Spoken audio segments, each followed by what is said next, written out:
Salut Martin Motard, on est très content des résultats d'hier de nos pilotes ici au Tourist Trophy 2014. Donc à part du Team Ice Valley avec la Superbike, le Superstock, etc. Ici au Team Optimark Martin Motos, on a été très content car Timothée Monod a réussi à faire une 15e position dans la catégorie de Super Twin en marquant une moyenne de 110 miles per hour. Donc cela signifie que la moto, elle va bien. En plus, on a, vous voyez ici derrière, un super mécano. Cette année, c'est Patrick qui vient de PL Performance. Et bon, il n'arrête pas de bosser. Ce matin, il a vérifié l'embrayage. Donc tout va bien. Maintenant, on est en train de faire des comprobations et des nouveaux réglages pour les suspensions.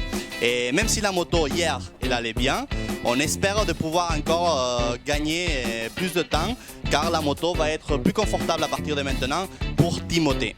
Donc top 15 pour Timothée, 110 miles per hour. Et nous, on a un petit problème dans notre tête. On ne sait pas quoi faire. On a un deuxième moteur qui a été préparé pendant l'hiver, mais on ne l'a jamais changé, on ne l'a jamais essayé.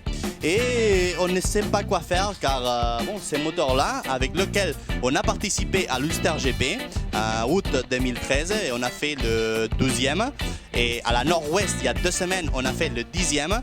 Donc ce moteur va très très bien, mais on ne sait pas combien de kilomètres de plus il va pouvoir résister. Donc normalement, Patrick, jeudi prochain, la nuit de jeudi à vendredi, il va démonter l'ancien moteur, il va monter le nouveau moteur et on va faire au moins une séance d'essai avec le nouveau moteur et on verra bien bon, les sensations du pilote, de team, qui va décider exactement si on prend l'un ou on prend l'autre. Donc ce qui est clair pour martimotos.com cette année, c'est que si on a des chances de faire quelque chose d'important ici au Tourist Trophy, ça sera surtout dans la catégorie de Super Twin. Pourquoi?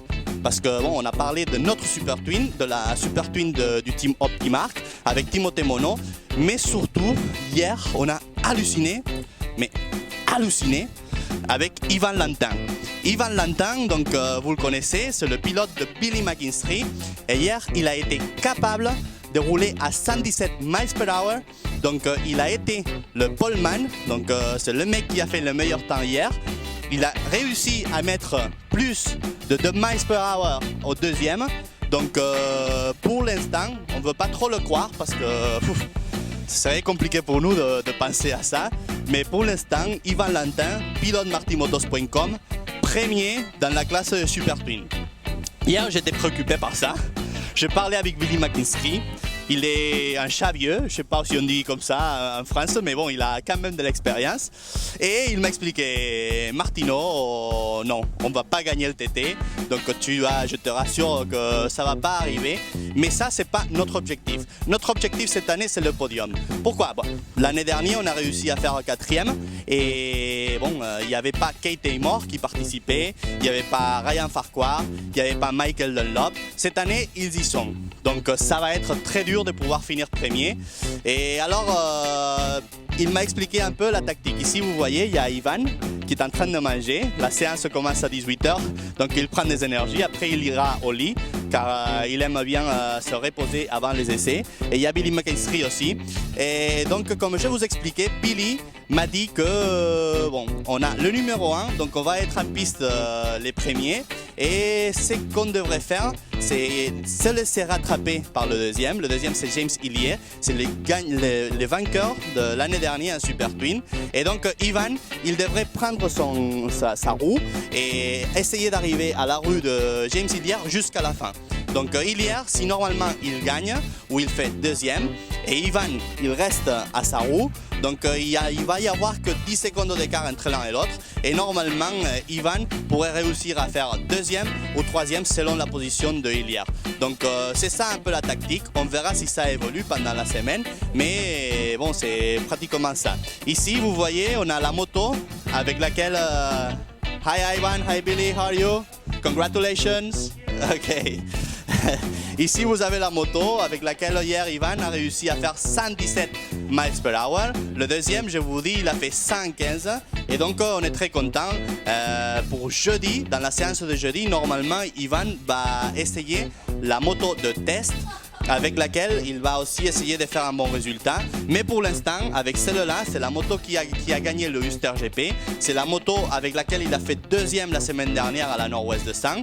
Donc, faut pas la toucher. En plus, elle est trop belle avec les stickers des Marty Motos, par-ci, par-là. Merci Billy.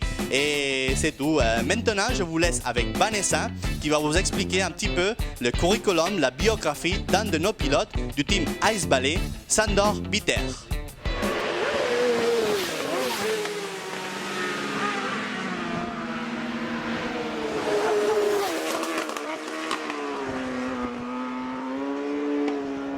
Bonjour Marty Motard, aujourd'hui je vais vous parler de Sandor Bitter.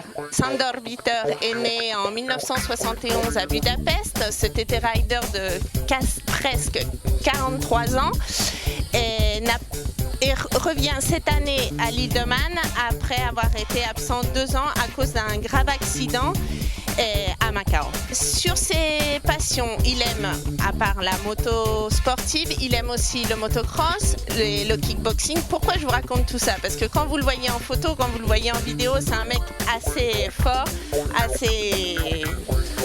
on dirait ce mec qui passe sa journée au gymnase, mais non, en fait, il se maintient en forme grâce au kickboxing. Et par rapport à sa carrière de moto, alors il a fait dans les courses que l'on connaît, il a commencé ses débuts au Bol d'Or en 2004 et pour parler du TT, il a commencé au TT en 2006 avec sa propre Suzuki dans les 3 catégories auxquelles il va participer aussi cette année, en Superbike, Senior TT et Super Stock. En 2007 et 2009, il a participé aussi au TT, toujours dans les catégories de Superbike et Super Stock, où on a pu voir qu'il a fait de bonnes positions comme la position 26 ou la position 28. En 2008, il n'était pas au TT. Pourquoi? Parce qu'il a eu un grave accident en motocross, ce qui lui a été empêché d'être là. Sur son accident à Macao, en fait, il n'a pas, donc quand je vous expliquais au départ, il n'a pas pu être là de ces 2 dernières années car il a eu un grave accident à Macao. Comme il nous expliquait avec Marty et moi l'autre jour, il ressemblait un peu à Terminator comme il rigolait sur son sort, puisque en fait il a eu tellement de clous dans la jambe pour faire tenir son tibia qui est carrément sorti qu'il a une longue récupération, ce qui lui a empêché de revenir toutes ces années. Cette année, donc, on le retrouve aux côtés du team Ice Ballet, épaulé par son ami Paul Schusmith depuis 8 ans, aux commandes de la S1000 RR. Pour l'instant, ses objectifs, c'est de se qualifier. Voilà. Si vous le connaissiez, si vous parliez avec lui, c'est un mec qui fait fort comme ça et tout, mais en fait, c'est un tout petit oiseau dans l'âme qui est très nerveux et qui a tellement envie de le faire bien que pour l'instant, son seul objectif, c'est de ne pas se faire mal et de se qualifier aux côtés du team Ice Ballet. Je vous remercie de m'avoir écouté. Marty Motard, à bientôt.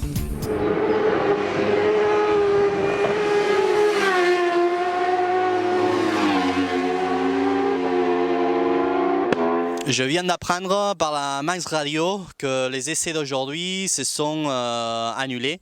Donc normalement il y a eu un petit accident tout au début de la zone de Barregaro. Normalement le pilote il est ok, il est bien, mais pas la moto. La moto a perdu de l'huile, donc il y avait de l'huile sur le goudron.